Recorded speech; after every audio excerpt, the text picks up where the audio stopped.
পেন্টানিক IT solution পার্কে আপনাকে স্বাগতম। তো আজকে আমরা গত ক্লাসে যেটা দেখেছিলাম, আমরা বিভিন্ন ডাটা টাইপ গুলো নিয়ে আলোচনা করেছি। তো আমরা আজকে সেই ডাটা টাইপগুলো নিয়ে আমরা ডিটেলসে বোঝার ট্রাই করব যে এটা কিভাবে প্রোগ্রাম করতে হয় বা প্রোগ্রামে কিভাবে কাজ করে। সেক্ষেত্রে আমরা নাম্বার নিয়ে কাজ করি আগে। নাম্বারে ইন্টিজার এবং ডাবল। সো আমরা এখন ইউজ করব যেটা নাম্বারে যাব। তো চলেন আমরা মেন ফাংশন শুরু করি। ওকে, এখন আমাদের কি করতে হবে যে নাম্বার আমরা কি পূর্ণ সংখ্যা আছে, পূর্ণ সংখ্যাকে আমরা এ নিলাম। ওকে, এর মধ্যে আমরা 10 দিলাম। ওকে, তারপরে আমরা ডাবল ইউজ করব। ওকে, ডাবলের মধ্যে বি নিলাম 15.76। ওকে, আচ্ছা আমরা এখানে একটা সেমিকোলন দিব। আচ্ছা আমাদের এখানে দেখেন নাম্বারের মধ্যে কি পূর্ণ সংখ্যা আছে আর ভগ্নাংশ আছে, তার মানে কি ইন্টিজার আর ডাবল। সো আমরা দুইটা ইউজ করব কিভাবে, আচ্ছা আমরা দুইটা যোগ করি। তাহলে আমরা প্রিন্টে যাই, প্রিন্টে গেলে দেখেন এখন কি এ প্লাস বি। ওকে, তো দেখেন এখানে কিন্তু এ প্লাস বি। ওকে, সো আমাদের এই দুইটা যোগ করে যেটা হয় সেটা কিন্তু আমরা এখানে দেখতে পাচ্ছি। সাপোজ যদি আমরা এখানে মাইনাস করতাম, সেক্ষেত্রেও আমাদের কেমন আসতো, -5.76। অর্থাৎ আমরা কিন্তু এই নাম্বার সিস্টেমের ক্ষেত্রে এইভাবে ব্যবহার করতে পারি। সো আমরা আবার নাম্বার সিস্টেমের মধ্যে আমরা বিভিন্ন কিছু ইউজ করতে পারি, সেটা হলো যে পাই ইউজ করতে পারি। সেক্ষেত্রে আমরা একটু পাই ইউজ করার ট্রাই করি। ওকে, আচ্ছা আমরা কি পাই নিলাম, আমরা ডাবল নিব যেহেতু এটা ভগ্নাংশের সংখ্যা। ওকে, এখানে আমরা তাহলে সি নেই। ওকে, ইকুয়াল 5 নিলাম, গুণ স্টার মানে হলো গুণ, আপনারা যখন কম্পিউটারে সবাই জানেন এটা। তারপর আমরা কি নিব, পাই নিব। ওকে, পাই নিলাম, আবার গুণ দিলাম, গুণ আমরা এবার এ এর সাথে গুণ দিব। ওকে, এ, তারপর আবার গুণ দিব কার সাথে, বি এর সাথে। ওকে, সো আমাদের কিন্তু কাজ শেষ। এখন আমরা সেমিকলন দিয়ে নিলাম।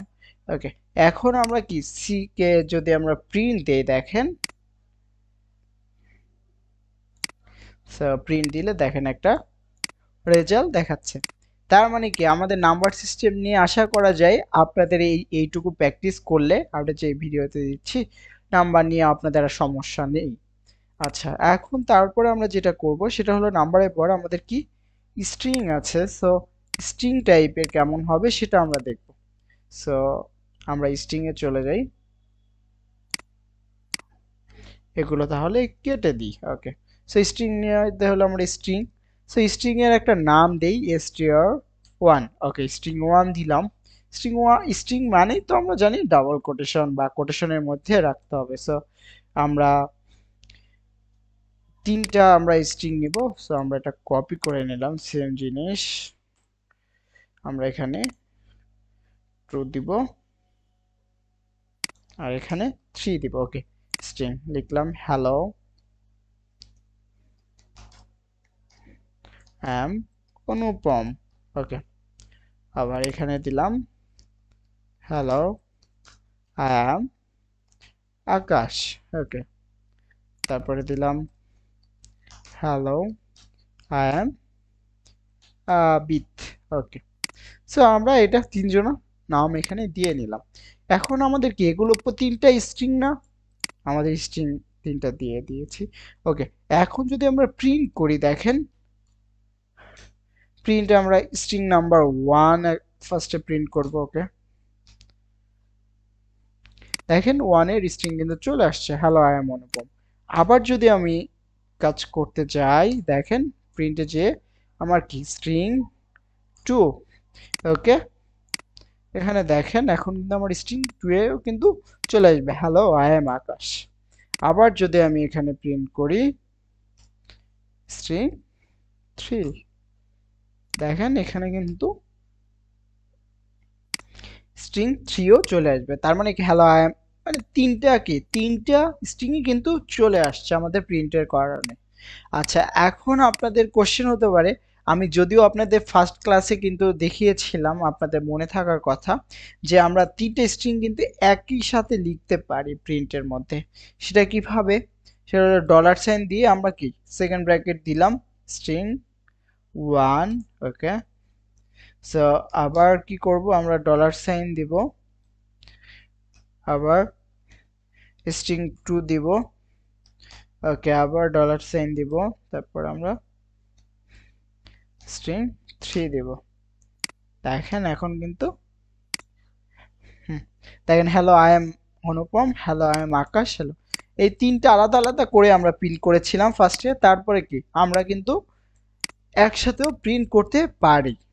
আবার এটাও করা যেতে পারে যে আপনারা কি করতে পারেন, যে আমরা এটাকে আবার এই প্রিন্টের এখান থেকে কি করব, আমরা নতুন একটা লাইন হবে, যে অনুপমের পরে একটা নতুন লাইন হবে বা আকাশের পরে একটা নতুন লাইন হবে, তাহলে আমরা এখানে কি নিউ লাইন নিয়ে নিতে পারি। ওকে, দেখেন এখন প্রিন্ট করলে আকাশটা কিন্তু আকাশের পরে কিন্তু আমাদের একটা কি নিচে চলে আসলো।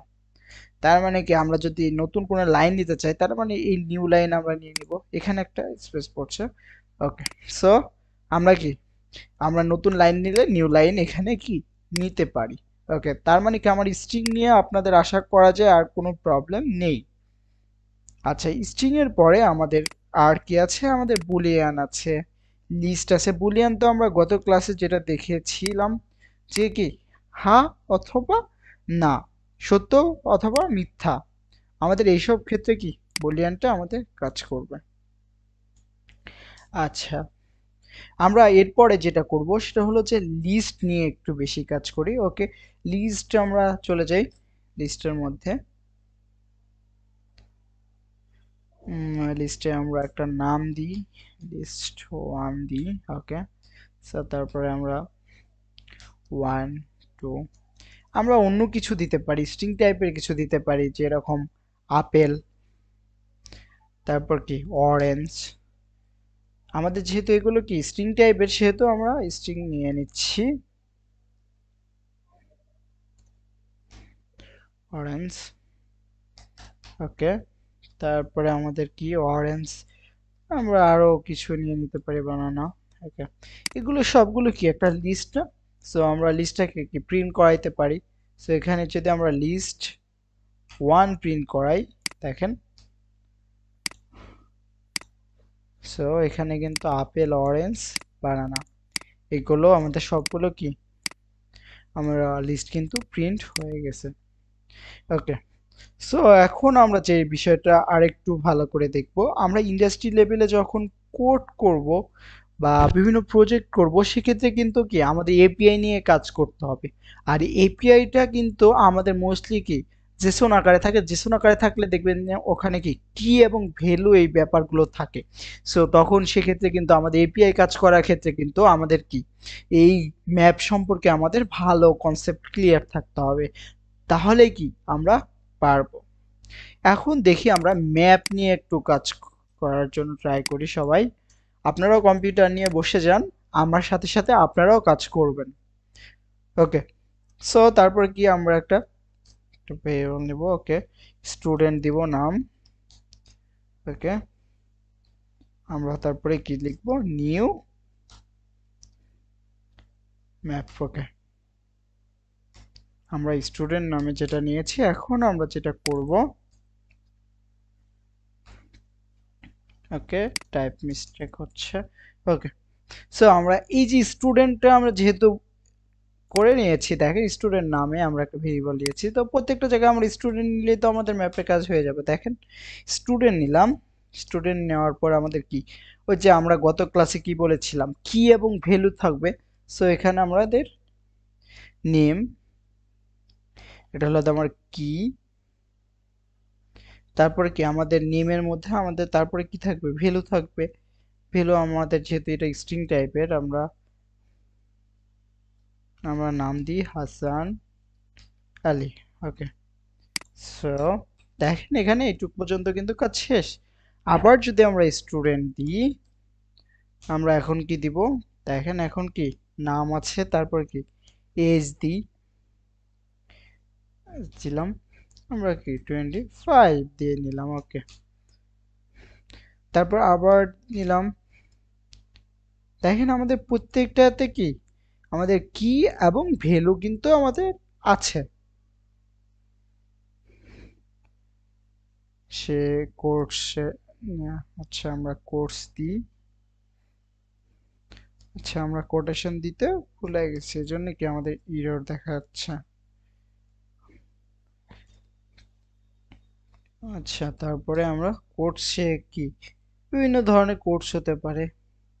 সাপোজ ধরেন সে সিসিএনএ বা ফ্লাটার উপরে কোর্স করেছে, ওকে আমরা দিয়ে দিই ফ্লাটার। ওকে, সো আমরা এইটুক কাজ করে ফেললাম। এখন আমার কি কি এবং ভ্যালু আমাদের প্রত্যেকটাতে আছে। এখন যদি আমরা শুধু প্রিন্ট করে দিই, দেখেন স্টুডেন্টকে যদি আমরা প্রিন্ট করে দিই, দেখেন সব কিছু কিন্তু প্রিন্ট হয়ে যাবে। দেখেন স্টুডেন্টকে আমরা প্রিন্ট করলাম, দেখছেন এখানে নাম Hasan Ali, age 25, course Flutter. So আমরা কিন্তু ম্যাপের বিষয়টাও কিন্তু বুঝে গেলাম।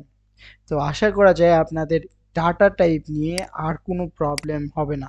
যদি আপনাদের কোনো সমস্যা ফেস করেন কোনো প্রোগ্রামে, সেক্ষেত্রে কমেন্ট বক্সে আপনারা কমেন্ট করতে পারেন, সকল অ্যান্সার দেওয়া হবে। ধন্যবাদ সবাইকে।